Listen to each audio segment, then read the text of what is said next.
සමහර පින්කම් තියෙනවා කිසිම වියදමක් නැතිව තමන්ගේ ශ්‍රමදායකත්වයෙන් සිද්ධ කරගන්න පුළුවන් පින්කම්.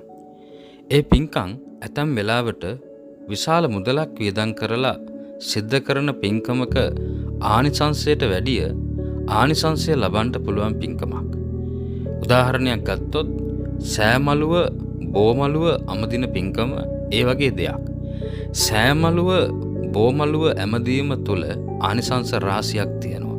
ඒකින් එකක් තමයි දෙවියන්ගේ රැකවරණය ලැබෙන එක, දෙවියන්ගේ ප්‍රසාදයට කැමැත්තට ලක්වෙන එක. මේක විශේෂ දෙයක්. අපේ ජීවිතය ගත කරනකොට දෙවියන්ගේ ආශිර්වාදය, රැකවරණය, ආරක්ෂාව කියන එක අතිශයින්ම උපකාර වෙන කාරණාවක්. සෑමලුවක් බෝමලුවක් ඇමදීම තුල පවා දෙවියන්ගේ රැකවරණය, ආශිර්වාදය, ශක්තිය අපිට ලැබෙනවා.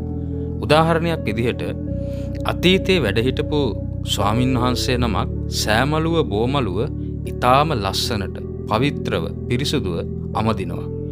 ඇමදුවාට පස්සේ මේක දිහා ඒ ආසන්නයට අධිග්‍රහිතව හිටපු දෙවි කෙනෙක් බලාගෙන ඉන්නවා. දෙවියා මේ සිද්ධිය දිහා බලාගෙන ඉඳලා ආවර්ජනය කරලා බලනවා මේ වෙහෙර, මේ පන්සල, මේ බෝමලුව සෑමලුව ඉදි කරපු දවසේ ඉඳලා මේ තරම් ලස්සනට, මේ තරම් පිරිසිදුව කවුරු හරි මේ සෑමලුව බෝමලුව පවිත්‍ර කරලා තියනවාද කියලා. දෙවියට ආවර්ජනා ඥාණයට පේනවා, ආවර්ජනා ශක්තියට පේනවා.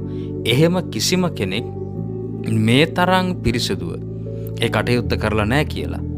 ඒ වෙලාවේ දෙවියගේ හිතේ ඇතිවෙච්ච සතුටට, මේ ස්වාමින්ද්‍රයන් වහන්සේ ගැන ඇතිවෙච්ච ප්‍රසාදයට මල්මිටකුත් තරම් උන්වහන්සේ ඉස්සරහට පෙනී හිටිනවා. පෙනී හිටියාම මේ ස්වාමින් වහන්සේ අහනවා, ඔබ කවුද? ස්වාමීනි, මම ඔබ වහන්සේ දැකලා ප්‍රසාදයට පත් වෙලා ඔබ වහන්සේ සෑමලුව බෝමලුව ඇමදීම දිහා බලාගෙන ඉඳලා ප්‍රසාදයට පත් වෙලා ආපු කෙනෙක් මේ මල්මිට ඔබ වහන්සේට පිළිගන්නන්ටයි ආවේ කියලා සඳහන් කරනවා. ඒ නිසා අපිට දෙවියන්ගේ රැකවරණය, දෙවියන්ගේ ආශිර්වාදය ලබන්නට තියෙන එක ක්‍රමයක්, මහා ආනිසංස ලබා ගන්න තියෙන එක ක්‍රමයක් තමයි සෑමලුව බෝමලුව ආදිය ඊටාම පවිත්‍රව, පිරිසුදුව, ශ්‍රද්ධාවෙන් අමදින එක, පිරිසුදු කරන එක.